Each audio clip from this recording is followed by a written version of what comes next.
ஜனாதிபதியை வைத்து நாங்கள் அக்கரைப்பற்று பிரதேசத்திலே இருக்கின்ற மிகவும் முக்கியமான பிரச்சனைகளை தீர்க்கப்பட வேண்டியிருக்கின்றது. அந்த பிரச்சனைகளை தீர்க்கப்பட வேண்டும் என்றால் உங்களுடைய மேலான ஆலோசனைகள் மிக முக்கியமானது. அந்த அடிப்படையிலே ஜனாதிபதியுடன் எங்களுடைய முக்கியமான பிரச்சனைகளை கொண்டு செல்வதற்காக 3 படிமுறைகளை நாங்கள் செய்ய இருக்கின்றோம். அதில் மிகவும் முக்கியமானது இப்போதோ நாம் நமது பிரச்சனைகளை பற்றி சிறிய ஒரு கலந்தாலோசனையுடன் ஒரு முடிவெடுப்பது மிகவும் மீண்டும் ஒரு மாத்தைக்குள் ஜனாதிபதியின் ஒரு முக்கியமான ஜனாதிபதி சார்பாக வந்து ஒரு பிரதிநிதி இல்லாட்டி 2 பிரதிநிதி வந்து நாம் அவருடன் கலந்து ஆலோசித்து அவர் மூலமாக அத்துடன் கிழக்கு மாகாண ஆளுநருக்குட்பட்ட விடயங்களை தீர்க்கப்பட வேண்டிய விடயங்களை தீர்ப்பது. அதற்கு 3ஆம் தரமாக எங்களுடைய குழு ஒன்று விரைவில் ஜனாதிபதியை சந்தித்து எங்களுடைய ஏனைய பிரச்சனைகளை அவருடன் நேரடியாக கலந்து ஆலோசித்து நாங்கள் செய்வதற்காகவே இந்த கூட்டத்தை அவசரமாக நாங்கள் ஏற்பாடு செய்திருக்கின்றோம். தற்போது நமது இயற்கை கரண்ட் பிரச்சனை என்பதால் எல்லோரும் சௌகரியங்களை எதிர்நோக்கி இருக்கின்றீர்கள். ஆகவே உங்களை அதற்காக பொறுத்து கொண்டு இருக்கின்றீர்கள். அதற்காக எனது அன்பை தெரிவித்துக் கொண்டு கடந்த அக்கரைப்பற்றிலே 2015ஆம் ஆண்டுக்கு முதல் ஒரு அரசியல் அதிகாரம் இருந்தது. அந்த அதிகாரத்தின் மூலம் அக்கரைப்பற்றிலே பல அபிவிருத்திகளை அக்கரைப்பற்று மக்கள் சுவைத்தார்கள். ஆனால் 2015ஆம் ஆண்டுக்கு பிறகு அக்கரைப்பற்றிலே நாம் எல்லோராலும் பேசப்படுகின்ற அந்த அரசியல் அதிகாரம் இழந்த பின் நாங்கள் இந்த ஊரிலே அக்கரைப்பற்றை அரசியல் அனாதையாக்க கூடாது என்பதற்காக நாங்கள் நீர்வளங்கள் வடிகால் அமைப்பிலே ஒரு மட்டமான ஒரு உயர்வான பதவியை வைத்து நாங்கள் அதை தூக்கி எறிந்து விட்டு நாங்கள் களத்துக்கு சென்றோம். அப்போது எங்களுடைய உள்ளூராட்சி மாகாண சபை அமைச்சர் பைசல் முஸ்தபா அவர்கள் சொன்னார், நீங்கள் பாருங்கள், உங்களுக்கு என்னுடைய அமைச்சிலே ஒரு இணைப்பு செயலாளர் பதவியை தருகின்றேன், செயலாளரை சந்தியுங்கள் என்று சொல்லி செயலாளரை கூப்பிட்டு என்னை விட்டார். அப்போது நான் யோசித்தேன், அவருடன் இணைப்பு செயலாளராக இருந்து கொண்டு அவருக்கு பின்னால் போய்கொண்டு அவருக்கு பின்னால் ஒளிம்பிக் கொண்டு இருப்பதற்கு முடியாது. அப்ப நான் அவருடன் கேட்ட விடயம் என்னவென்றால், சார், அக்கரைப்பற்றிலே பல அபிவிருத்திகளை செய்ய வேண்டும், அதற்காக அக்கரைப்பற்றிலே எங்களை பணம் தாருங்கள் என்று கேட்டேன். அப்போ அவர் சொன்னார், அது நோமலாக நாங்கள் தருவதுதான், நீங்கள் என்னுடைய இருக்கின்றீர்கள், நான் தருகின்றேன் என்று சொன்னார். அப்போது செயலாளரிடம் அந்த கடிதத்தை ஒன்றை கொடுத்தார். அப்போதும் நான் செயலாளரிடம் என்று கேட்கவும் இல்லை, செயலாளரும் கூப்பிட்டு அனுப்பினார். அப்போது நான் அவர் உள்ளூராட்சி அமைச்சை வைத்து அக்கரைப்பற்றிலே என்ன விடயங்களை செய்ய வேண்டும் என்று நான் சிந்தித்து கொண்டிருந்த போது அக்கரைப்பற்றிலே எல்லோருக்கும் தேவையான விடயம் பாதைகள். அந்த பாதைகளை புனரமைக்க வேண்டும் என்று அவர் எனக்கு நிறைய நிதியை ஒதுக்கி தந்திருக்கின்றார். அப்போது நான் மாநகர சபை இப்போது இருக்கிற சபை இல்லை, அப்போது நான் கமிஷனரிடம் போய் கேட்டேன், நமது ஊரிலே பாதைகள் புனரமைக்கப்பட வேண்டும், அந்த பாதைகளை புனரமைப்பதற்குரிய திட்ட வரைவை ஒழுங்காக தாருங்கள் என்று கேட்டேன். அவர்கள் சொன்னார்கள், நாங்கள் தற்போதுள்ள நிலைமையில் வடிகானுடன் பாதைகள் புனரமைக்க முடியாது, அதில் வேற சிக்கல் இருக்கின்றது, ஏனென்றால் மதிலுளும் மற்ற பிரச்சனைகள் இருக்கின்றது, நீங்கள் நோமலாகவே பாதைகளை கூடிய நிதியை கொண்டு வாருங்கள் என்று சுமார் 35க்கு மேற்பட்ட பாதைகளுக்குரிய நிதியை நான் கொண்டு வந்திருக்கின்றேன். அதே போன்று சுமார் 12 வீதிக்குரிய பாதைகளை ஆர்டி ஹைவே மினிஸ்ட்ரியூடாக கொண்டு வந்து ஓரளவுக்கு நமது பாதைகள் வடிகான் இல்லாமல் புனரமைக்கப்பட்டிருக்கின்றது. 2018ஆம் ஆண்டு உள்ளூராட்சி மாகாண சபை அமைச்சரிடம் நான் சொன்னேன், சபை வந்திருக்கின்றது, சபை சில நேரம் சொல்லும், நீங்கள் வடிகானுடன் பாதைகளை புனரமையுங்கள், ஆகவே எனக்கு வடிகானுடன் நிதியை தாருங்கள் என்று கேட்டேன். அப்போது அவர் சொன்னார், நான் வடிகானுடன் தருகின்றேன். அப்போது நான் எஸ்டிமேட் கடிதத்தை இந்த மாநகர சபையிடம் அனுப்பினேன். நான் அனுப்பவில்லை, அமைச்சு அனுப்பி இருக்கின்றது. இந்தந்த பாதைகளை புனரமைப்பதற்கு நாங்கள் நிதி ஒதுக்க இருக்கின்றோம், அன்பர்டீன் வேண்டுகோளுக்கு நீங்கள் உங்களுடைய திட்ட வரைவை உரிய முறைப்படி வடிகான் போட வேண்டிய வடிகான் அனுப்புங்கள் என்று. சுமார் 3 மாதங்கள் அது அனுப்பப்படவில்லை. 4வது மாதம் நான் அனைத்து பள்ளிவாசல் சம்மேளனத்துடன் ஒரு கடிதத்தை கொடுத்தேன் செயலாளர், உங்களை சந்திக்க வேண்டும் என்று. அப்போது அவர்கள் உடனடியாக எனக்கு அடுத்த நாள் நேரம் தந்தார்கள், உடனடியாக என்னை சந்தித்தார்கள். நான் சொன்னேன் தான் பிரச்சனை என்று. எங்களோட உமல்ல சார் இருந்தார், கிளஸ்டர் பிரின்சிபல் இருந்தார். உடனடியாக மேயரை சந்தித்தார்கள். மேயரை சந்தித்து பொழுது உமல்ல சார் முன்னுக்கு தான் இருக்கின்றார். அப்போது அங்கு என்ன நடைபெற்றது தெரியாது. நாங்கள் ஒழுங்காக பாதைகளை எங்களுக்கு தெரியும் புனரமைப்பதற்கு, நீங்கள் அனைத்து பள்ளிவாசல் சம்மேளனத்தில் விடயங்களை பாருங்கள் என்ற போர்வையிலே அது கதைப்பட்டிருக்கு. அப்போது எங்களால் அந்த 2015, 16, 17 செய்த எந்த ஒரு அபிவிருத்தியையும் 18ஆம் ஆண்டு செய்ய முடியாது. மக்கள் எல்லாம் சொல்வார்கள், நீங்கள் அந்த பாதையை போட்டு தாருங்கள், எங்களால் முடியாது என்றால் பணம் தருவது அமைச்சு, அனுமதி தருவது மாகாண சபை. இவர்கள் உள்ளூராட்சி மாநகர சபையிலே திட்ட வரைவை மாத்திரம்தான் தருவது. அது இட்ட வரைக்கும் நடைபெறவில்லை. அப்போது நாங்கள் யோசிச்சோம், வயல்களிலே சில பாலங்களை புனரமைக்க வேண்டும் என்று. 2018 ஆகஸ்டிலே உள்ளூராட்சி அமைச்சர் என்னை கூப்பிட்டு சொன்னார், உங்களுடைய பணம் இருக்கின்றது, ஜனாதிபதி கேட்கின்றார், அங்க ஒரு ப்ரோக்ராம், நான் என்ன செய்ய என்று சொன்னார். நான் சொன்ன பணத்தை கொடுங்கள் என்று. என்றால் அந்த பணத்தை மீண்டும் எங்கேயாவது எஸ்டிமேட் எடுத்து கொண்டு வருகிற நேர காலம் இல்லை. அவர் சொன்னார், அப்போது நான் கொடுக்கிறேன், ஜனாதிபதியோட நிறைய பணத்தை கேட்கின்றார், உங்களோட பணம் மாத்திரம் இருக்கின்றது, நீங்கள் வடிகாவிடம் புனரமைப்பதற்காக நிறைய பணத்தை கேட்டீர்கள், இப்போது என்னால் இன்னும் செய்ய முடியாத பணத்தை வைத்துக் கொண்டு அமைச்சர்கள் பாராளுமன்ற உறுப்பினர்கள் கேட்கின்றார்கள். நான் சொன்னேன், என்னால் ஒன்றும் செய்ய முடியாது, நீங்கள் உரிய கொடுங்கள் என்று. அடுத்து பாலங்களை நாங்கள் புனரமைக்க சில பாலங்கள் புனரமைக்கப்பட்டிருக்கின்றது. மீண்டும் அந்த பாலங்களுக்கு சில பொருத்தமான பௌதிக இடம் அவர்களுக்கு இல்லாமல் நடைபெறும். அதற்கு அப்பா நாங்கள் அக்கரைப்பற்று ஆதார வைத்தியசாலையிலே ஒரு எம்எஸ் சொன்னார், ஒரு 20 மில்லியனுக்கு உட்பட்ட பணம் எங்களுக்கு தேங்கி கிடக்கின்றது, உங்களால் முடியும் என்றால் எடுத்துக்கு வாருங்கள் என்று. அப்போது நான் எடுத்துக்கு வந்தேன். அவர்கள் அந்த பணத்தை என்ன செய்தார்கள், என்ன வாங்கினார்கள், எந்த ஒரு ஃபங்க்ஷனுக்கும் என்னை அழைக்கவும் இல்லை. அதற்கு அப்புறம் தற்போது நாங்கள் இந்த வருடம் 2 பாடசாலைகளுக்கு, அக்கரைப்பற்று அசாயிரா வித்யாலயம், அக்கரைப்பற்று அஸ்ராஜ் வித்யாலயங்களுக்கு கட்டடங்களை கொண்டு வந்திருக்கின்றோம்.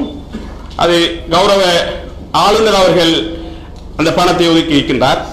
ஆளுநருக்கு பெரிய ஒரு மனக்கசப்பு இருக்கின்றது, எனக்கு தெரியாது.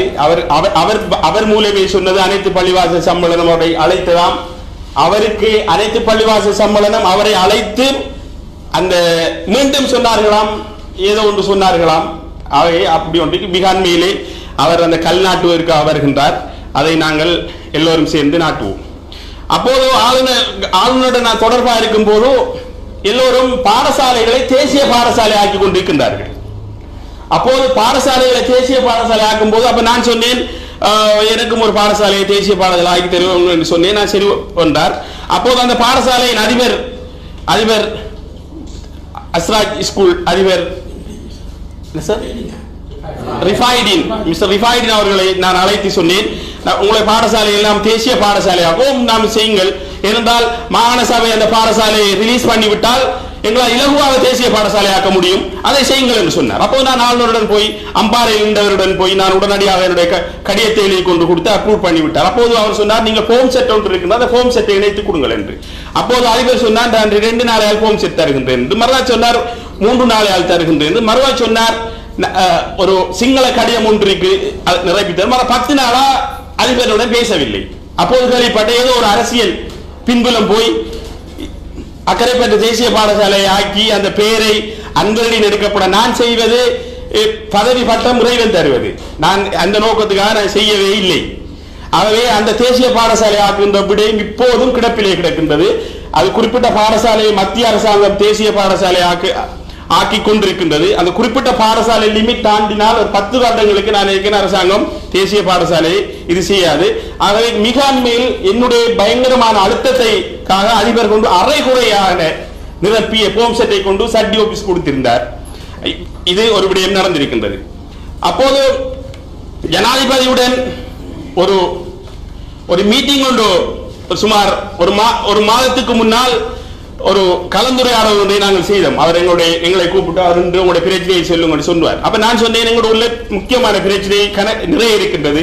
வட்டமாறு பிரச்சனை, நுரைச்சோலை பிரச்சனை, இவ்வாறு பல பிரச்சனைகள் இருக்கின்றதுன்னு சொன்னேன். அப்போது அவர் சொன்னார், நுரைச்சோலை வீட்டு திட்டம் அது என்னுடைய காலத்துக்குள்ளே செய்ததல்ல, நீதிமன்றத்தின் பிரச்சனை, அதை செய்வதற்கு வேற இது இருக்கின்றது, நான் உங்களுடைய பேசுகின்றேன் என்று சொல்லிப்பட்டு உடனடியாக அவருடைய செயலாளருடன் சொன்னார், வட்டமாடு சம்பந்தமாக உடனடியாக கவர்னருக்கு ஒரு ஸ்ட்ராங்கான ஒரு கடிதத்தை அனுப்புங்கள், உடனடியாக வடகிழக்கு மக்களின் காணிகளை விடுவிப்பதற்காக என்னுடைய கொள்கைக்காமையை அதை விடுவிக்க சொல்லி அந்த கடிதத்தை நான் எடுத்துக்கு வந்து கவர்னரிடம் கொடுத்தேன். கவர்னர் சொன்னார், அந்த கடிதத்தை இப்ப ஜியோட பேசிக் கொண்டிருக்கோம். அந்த கடிதம் இப்ப வட்டமாடு உள்ளவர்கள் சிலர் அந்த கடிதத்தை வைத்துக் கொண்டு சில முயற்சிகளை செய்கின்றார்கள். இப்ப வட்டமாடு பிரச்சனையை தீர்ப்பதற்கு வட்டமாடுக்குள் கட்சிகள் அக்கரைப்பற்றில் 4-5 வட்டமாடுக்குள் இருக்கின்ற குழுக்கள் ஒரு 40-50 அரசியல் கட்சிகள் 4-5 தான் வட்டம். அதால் அந்த பிரச்சனையில் கிடப்பில் கிடக்கின்றது.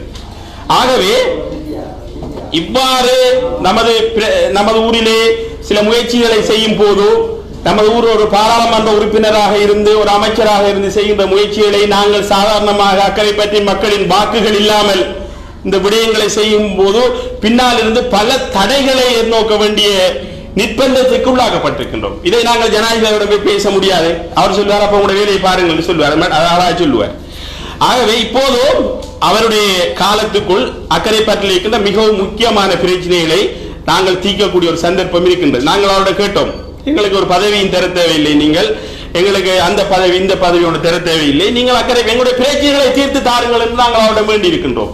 அதற்காமே அவர் சொன்னார், முதலாவது ஒரு உங்களுடைய அக்கரைப்பற்றிலே முக்கியமான ஊரின் பிரச்சனை தெரிந்தவர்களுடன் நீங்கள் ஒரு கலந்து ஆலோசனை மேற்கொள்ளுங்கள் என்று சொன்னார். அதற்காமையாகவே நான் உங்களுடைய கூப்பிட்டு அழைத்து இதை பற்றி நான் பேசிக் கொண்டிருக்கின்றேன். மிக அண்மையிலே அவருடைய ஒரு இணைப்பு செயலாளர் அவர் சார்பாக இருந்தால் நேரடியாக இப்ப நாங்கள் அவருடைய பேசுகின்றோம், அவர் ஒரு ஒபிஷியலாக அவருடன் ஒரு கூட்டத்துக்கு நாங்கள் அழைத்து நேரடியாக அவருடைய அந்த பிரச்சனைகளை முன்வைத்து அது தவறும் பட்சத்தில் நேரடியாக நாங்கள் ஒரு குழு ஒன்றை போட்டு நேரடியாக நாங்கள் ஜனாதிபதியை சந்திப்பதற்கு ஏற்பாடை நாங்கள் செய்ய முடியும். ஆகவே அன்புள்ள பெரியவர்களே, நாம் எதிர்காலத்திலே அக்கரைப்பற்றிலே பல்வேறு பிரச்சனைகள் இருக்கின்றது. சில பாடசாலைகள் வந்து சொன்னார்கள், எங்களுடைய பாடசாலைகளிலே கதிரமேசை இல்லை என்று. அப்போது நாங்கள் ஆளுநருடன் கேட்டோம், கதிரமேசை இல்லாமல் இருக்கின்றார்கள், நீங்கள் ஆளுநர் பதவியேற்றிருக்கின்ற என்ன செய்ய போகின்றீர்கள் என்று. அவர் அதுக்கு ஒரு திட்டம் ஒன்று கொண்டு மிக விரைவிலே கிழக்கு மாகாணத்தில் அனைத்து பாடசாலைகளுக்கும் அதுக்குரிய நிதியை கொடுப்பதற்குரிய ஏற்பாடை அவர் செய்து கொண்டிருக்கிறார். இவ்வாறு ஒவ்வொரு பிரச்சனையும் நாங்கள் சாதாரணமாக சில அரசியல்வாதிகள் சிந்தித்துக் கொண்டிருக்கின்றார்கள். இந்த பிரச்சனைகள் மூலம் நாங்கள் செய்வது ஏதோ ஒரு வகையான ஒரு அரசியல் லாபத்தை பெறுவதற்காக என்று இல்லை, நாங்கள் அல்லாஹ்வின் திருப்பொருத்தத்தை பெறுவதற்காக நாங்கள் செய்து கொண்டிருக்கின்றோம். நாங்கள் கடந்த காலத்திலே உள்ளூராட்சி தேர்தலில் ஸ்ரீலங்கா சுதந்திர கட்சி நாங்கள் நிறைய அபிவிருத்தி செய்த நாங்கள் 2015ஆம் ஆண்டுக்கு கேட்பதற்கு தயாராக இருந்த போது சில அரசியல்வாதிகள் அவருடைய அரசியல் பலத்தை அதிலே பாவித்தார்கள். அப்போது அமைச்சர்கள் சொன்னார்கள், பிளீஸ் நீங்கள் கேட்க வேண்டாம் என்று சொல்லி. அப்ப நான் சொன்ன எங்களுக்கு பதவி தேவையில்லை என்று நாங்கள் வந்துட்டோம்.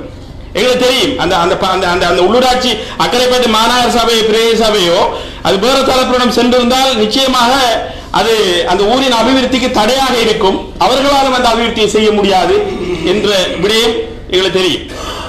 அது தற்போது நடந்து கொண்டிருக்கின்றது.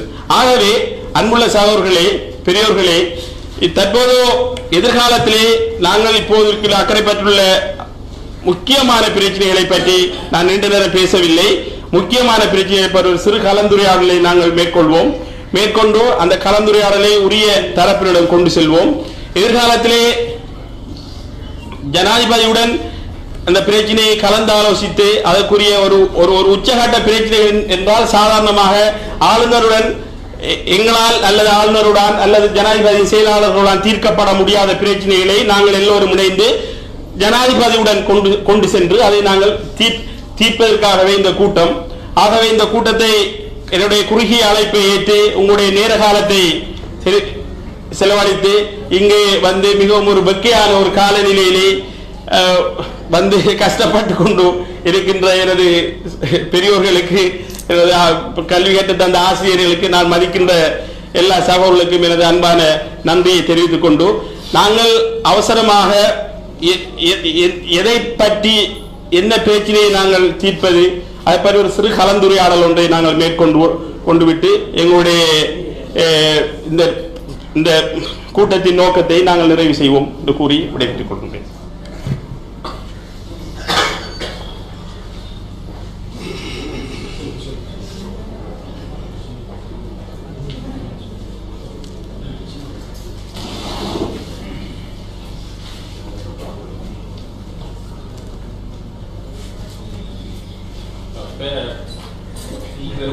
நாம இப்ப அடுத்த ஸ்டெப் என்னன்னு சொன்னா ஜனாதிபதி ஒரு செக்ரட்டரி அவர் வந்து நாம் அவரோட சேர்ந்து ஒரு கலந்துரையாடலை நாம் செய்ய போறோம். ஆகவே அவரோடாக நாம் இப்போது நாம் எல்லோரும் இணைந்து குழு என்றால் எல்லோரும் வந்தவர்கள் எல்லோரும் எல்லா துறைகளிலும் ஒரு எக்ஸ்பர்ட் ஆனாக்குவதம் வந்திருக்கின்றீர்கள். ஆகவே நாம்